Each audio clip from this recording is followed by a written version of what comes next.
Subscribe ചെയ്യണം, like അമർത്തണം, like അടിക്കണം, ഷെയർ ചെയ്യണം.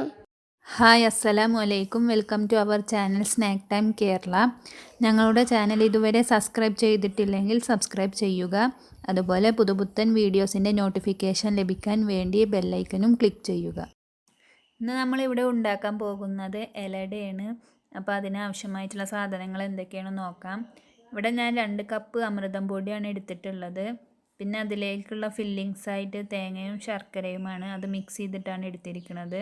അത് നിങ്ങൾക്ക് എത്രയും വേണ്ട അതിനനുസരിച്ചിട്ട് എടുക്കുക. ആദ്യം നമ്മൾ ഇലടക്കുള്ള മാവ് ഉണ്ടാക്കണം. അതിന് നമ്മളിവിടെ വെള്ളം തിളപ്പിക്കാൻ വെച്ചിട്ടുണ്ട്. വെള്ളം തിളച്ച് വന്നതിന് ശേഷം ഇതിലേക്ക് നമ്മൾ അമൃതം പൊടി ഇട്ട് കൊടുക്കുകയാണ് ചെയ്യുന്നത്. എന്നിട്ട് പൊടി വാട്ടിയെടുക്കണം ആദ്യം. അപ്പോൾ വെള്ളം തിളച്ച് വരുന്നോളൂ ഇതിൽ.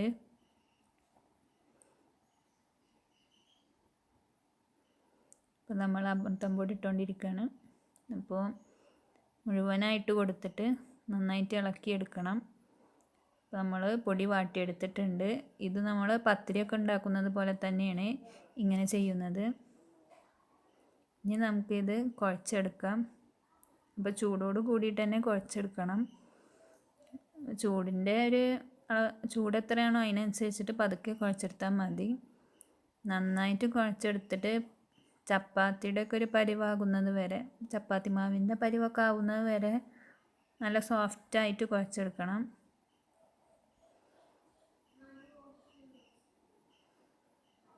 അപ്പോൾ നമ്മുടെ മാവ് ഇവിടെ സോഫ്റ്റായി വന്നിട്ടുണ്ട്. ഇത് കണ്ടാൽ തന്നെ അറിയാം, എന്താ പ്രസ് ചെയ്യുമ്പോൾ തന്നെ നമുക്കറിയാം ഇതിൻ്റെ സോഫ്റ്റ്നെസ്. അപ്പോൾ നമുക്കിതൊന്നും കൂടി കുഴച്ചെടുത്തിട്ട് ചെറിയ ഉരുളകളാക്കിയിട്ട് മാറ്റാം.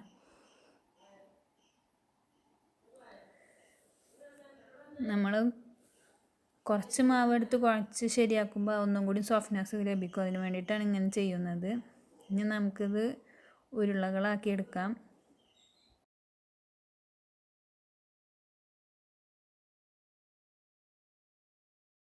മാവ് അത്യാവശ്യം കട്ടി വേണം. അപ്പോൾ അതിനനുസരിച്ച് ഉരുളകളാക്കുമ്പോൾ അത് കുറച്ച് കട്ടിയായിട്ട് എടുക്കാം. അപ്പോൾ നമ്മൾ എല്ലാതും ഉരുളകളാക്കി എടുത്തിട്ടുണ്ട്. ഇനി അടുത്തതായിട്ട് ഇത് പത്തിരി പ്രസ്സിൽ വെച്ചിട്ട് നമ്മൾ പ്രസ് ചെയ്തെടുക്കുകയാണ് വേണ്ടത്. ഇതിൽ വെച്ച് ചെയ്യുമ്പോൾ നല്ലൊരു വൃത്തിയായിട്ട് കിട്ടും. നമ്മൾ റൗണ്ട് ഷേപ്പിൽ തന്നെ മാവ് റെഡിയായി വരും. അപ്പോൾ അതിന് വേണ്ടിയിട്ടാണ് നമ്മൾ പ്രസ് ഉപയോഗിക്കുന്നത്. ഇതൊക്കെ എല്ലാ വീട്ടിലും കാണുന്നൊരു സാധനം തന്നെയാണ്. കാരണം പത്തിരിയൊക്കെ അധികം വീട്ടുകൾ കൂടി ഉണ്ടാക്കുന്ന ഒരു ഐറ്റം തന്നെയാണ്. അതുപോലെ എല്ലാ പരിപാടികളിലും പത്തിരി ഉണ്ടാവാറുണ്ട്. നമ്മുടെ മാവ് റെഡി ആയിട്ടുണ്ടെങ്കിൽ നമ്മളിത് വാഴയിലയിൽ എണ്ണ ഒന്ന് എല്ലായിടത്തും പുരട്ടി കൊടുത്തിട്ട് ഇതിൻ്റെ നടുഭാഗത്തായിട്ട് ഇത് വെക്കുക. ഇനി നമുക്ക് ഇതിലേക്ക് ഇതിൻ്റെ ഫില്ലിങ്സ് ഇട്ട് കൊടുക്കാം. ഫില്ലിങ്സ് ആവശ്യത്തിന് നടുഭാഗത്തായി ഇട്ട് കൊടുത്താൽ അതൊന്ന് പരത്തി കൊടുത്താൽ മതി. ഒന്ന് കൈ വെച്ചിട്ട് പ്രസ് ചെയ്താൽ ശരിയായി കിട്ടും. പിന്നെ അതിന് ശേഷം ഇലയുടെ ഒരു എൻഡ് മറ്റേ എൻഡിലേക്ക് മടക്കി കൊടുക്കുക.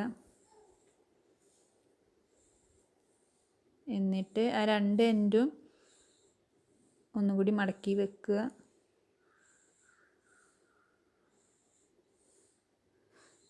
ഇതുപോലെ ഒന്ന് മടക്കി കൊടുത്തിട്ട് വാഴയിലയുടെ തണ്ട് വെച്ചിട്ട് തന്നെ കെട്ടിക്കൊടുത്താൽ മതി.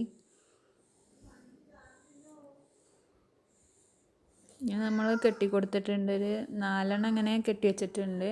ഇനി നമ്മൾ നൂൽപുട്ട് ഉണ്ടാക്കുന്ന തട്ടിൽ വെച്ചിട്ടാണ് ഇത് വേവിച്ചെടുക്കുന്നത്. അപ്പോൾ ഒരു തട്ടിൽ 2 എണ്ണം വീതം വെച്ചിട്ട് 4 എണ്ണം വേവിച്ചെടുക്കാം ആദ്യം. നൂൽപുട്ടിന് ഇടിയപ്പം എന്ന് ചില സ്ഥലത്ത് പറയാറുണ്ട്. അപ്പോൾ അതിൻ്റെ തട്ടിൽ വെച്ചിട്ടാണ് നമ്മൾ വേവിച്ചെടുക്കുന്നത്.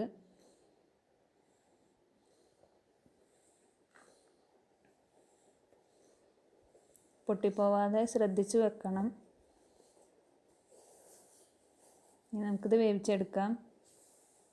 അപ്പോൾ ഇവിടെ വേവിക്കാനുള്ള പാന് റെഡി ആയിട്ടുണ്ട്.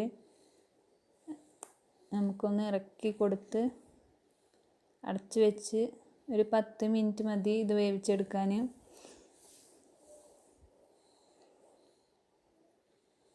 ഇവിടെ റെഡി ആയിട്ടുണ്ട്. ഇനി ഇതൊന്ന് പതുക്കെ തുറന്ന് നോക്കാം. പൊട്ടിപ്പോവാതെ വേണം തുറന്ന് നോക്കാൻ.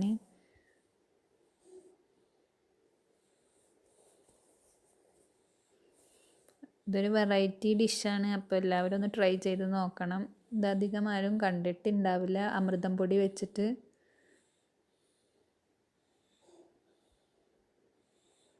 നമ്മുടെ അട അടിപൊളിയായി വെന്ത് വന്നിട്ടുണ്ട്. അപ്പോൾ എല്ലാവരും ട്രൈ ചെയ്തിട്ട് ഇതിനെ കുറിച്ചിട്ടുള്ള കമൻറ്റ് ഞങ്ങളെ അറിയിക്കുക. ലൈക്ക് ചെയ്യുക, ഷെയർ ചെയ്യുക, സബ്സ്ക്രൈബ് ചെയ്യുക. Thank you.